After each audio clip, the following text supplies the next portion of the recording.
Ja, raibh seo bríon a rís léamh na nuíochta as America. De neomh a dé mórt an seachtú lá fichiid mí ar a fór ach bhaim muidig léamh na nuíochta ó déine an tríú lá fichiid mar tá muid coppla lá chun deirí an nuíocht de neomh. Well, rinne mé beag an tuairisciúir seo teachtain seo chaite. Bhín é gamailiscéil Hillary Clinton os chóir fisrúchan Benghazi. Bhise rúnaí an stáit nuair hála ansaí Benghazi sa bhliain 2012 agus nuair a maraíodh ambassador Vericha san ansaí. Well, bhíthe sig súil leis an ceistú seo le fada cé go bhfuil go leor amachán sin nach greideann nach bhfuil sna choistí fisrúcháin seo ach uirlis polítíochta chun Hillary Clinton a smáú. Dá riaile níl sagam cén fá ach ní féidir leis na poblachtánaí go háirithe na cheannarchaí amach ar an STS fáil ré le Benghazi. Tá siad ag chaint faoi Benghazi agus Nancy Pelosi agus Hillary Clinton le 3 bhliain bheagnach gan stad sa chuí go gceapá go ndearna Hillary Clinton a Nancy í féin. Cibé chua an coiste agus Hillary Clinton i ngreamanna dhéana chéile an teachtain seo chaite agus bhí an seisiún soch teanasach is cosúil agus na páirtithe i ngrím agus ní mór a rá go rá díspóireacht soch crosta an i námanaí. She Trey Gowdy as South Carolina ní an ínta sé sin caithfhiorlach an choiste seo agus is léir gur bheisean an madra ansaí sa scéal seo. Chaisiad bhreis agus 8 nuaire chloig ag ceistú Vanny Clinton sochansaíoch i gcéire casa thógáil gur chlis Hillary Clinton ina dúté an ambassáid, well ní cheart ambassáid a thuirtear ba sort misiún nó consulach é a rhaingnú i Benghazi san na míonna raibh an ansaí cinniúnach sin. Scéal as cantar nó áireach níor tharla sé gahar nó áireach ach upstate faoin grúpa staidir bíobla seo tá einama New Hartford lár nó áireach lár stát nó áireach agus bhaineann an scéal seo le grúpa staidir bíobla in New Hartford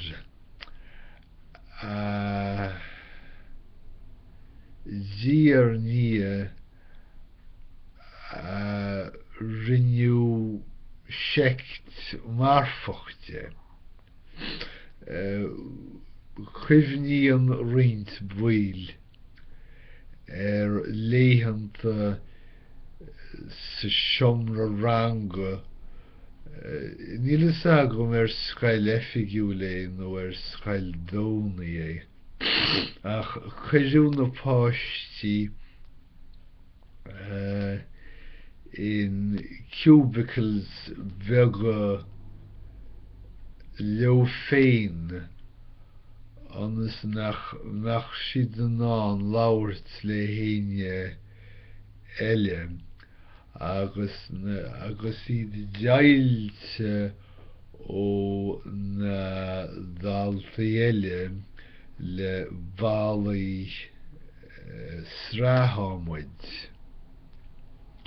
bhí sé crosta orthú fiú na cloigeanna a chaasa chun ard an múinteoire a haring sortha féin tá go gábhreaach dóibh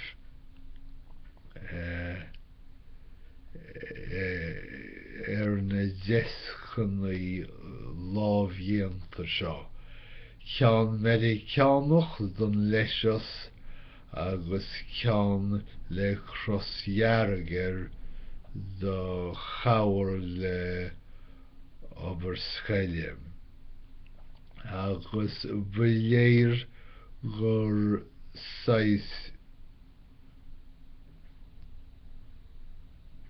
cliffe é seo do bhúinseoid áirithe Tiffany Irwin nach raibh in déagóirí féin a d'fhág na páistí agus na brataí bheag go láimhe seo in áirde ach bhfuair feadh fiche nóiméad sula dúireadh sí áirde orthu.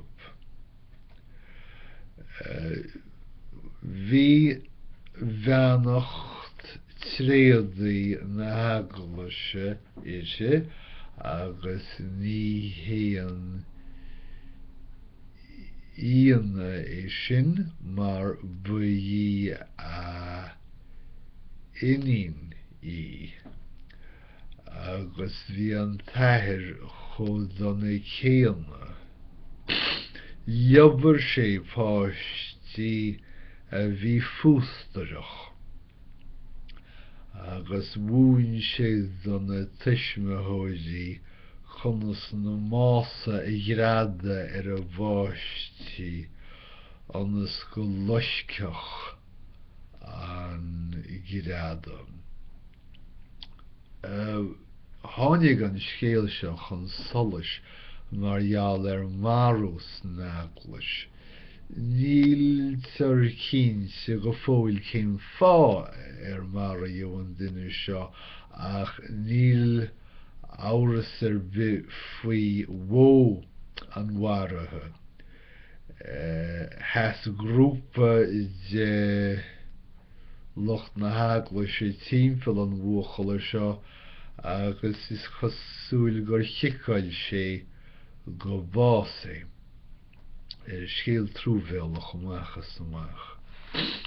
Scéal idirnáisiúnta an Phalistín ní nuaíocht é seo ach sais gnéalt a chur síos na Phalistíneoga ag teacht in I gceannas in I gceann go dtí na siopaí ceoil chun dlúiscí cheannach le hóráin náisiúnach orthu chosúil le ceann dar bheanam tá Jerusalem ag folú, tá sagam go bhfuiltain rá ag chur fola. Ag foiiliú is dócha, ní ag folú. Tá Jerusalem ag foiiliú. Leis an tráchar it an. Rud a chialaíonn sói. Agus ar nó is teachtarach soch tuairúil seo.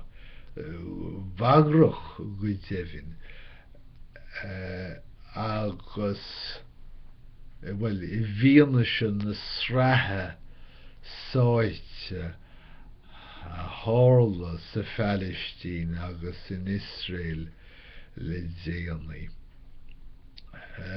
Ní intifada é seo ach is léir go bhfuil bora na súiliú siúl I measc ógánach na Palestíne go háirithe déagóirí agus ní fiscir de cheochasás.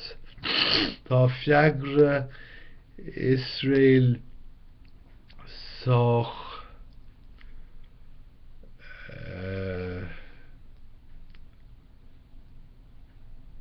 ansaíoch agus neamhrócaireach agus ní tearc na pictiúí atá le feiceáil ar an Idirlín de roine óga Palestíneacha á marú ag saidúrí Israel.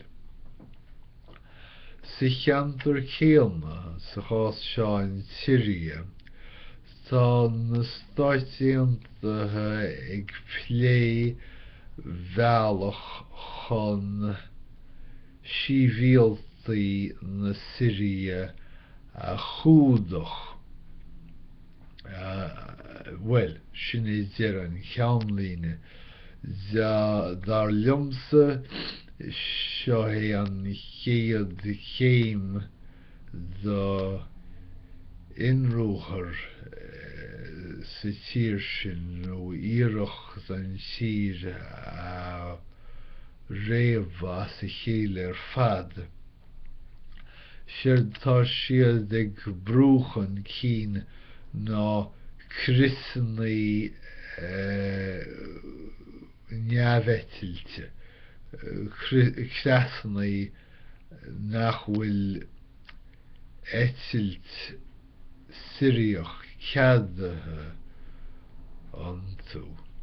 Agus ar nó well is sáirmhaid seo ar cearta idir náisiúnta na Síria agus más féidir leis ggóthúilíocht seo atá na stáitiúntathe ag chur le chéile na creasnaí neamhheitilte seo a chrothú sé tús deirí na Síria é.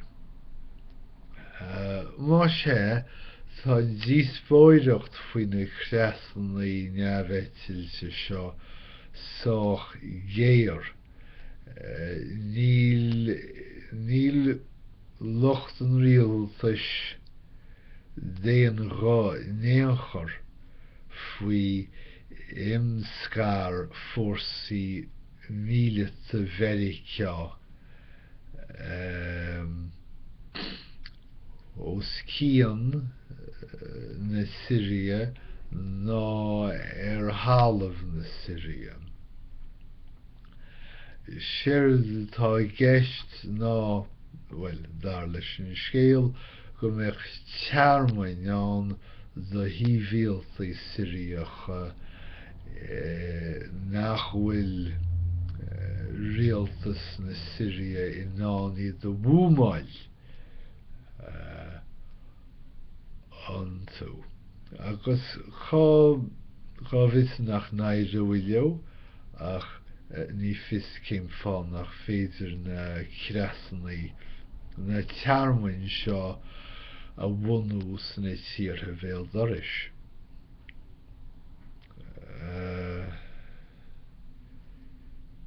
Idir an dálín leanan an cogadh tíreáltha seo raí. Tá scéal uachtaránachtáin mar is iondúil bhainann sé le Marco Rubio a suimhneam an pictiúr de ag nochtú pictiúr de féin agus ag bhrean uair a pictiúr híl fá gur pop é nó rí nó rud é cínt. Ach ní raibh scéal áitiúil agan as nó amhrach go fóill.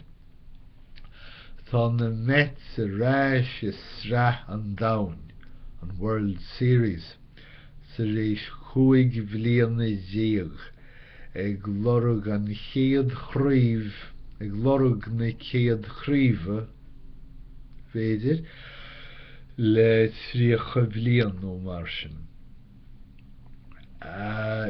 Dilíonn an dulchan cín an tárdú seo an géil sinna a bhí ag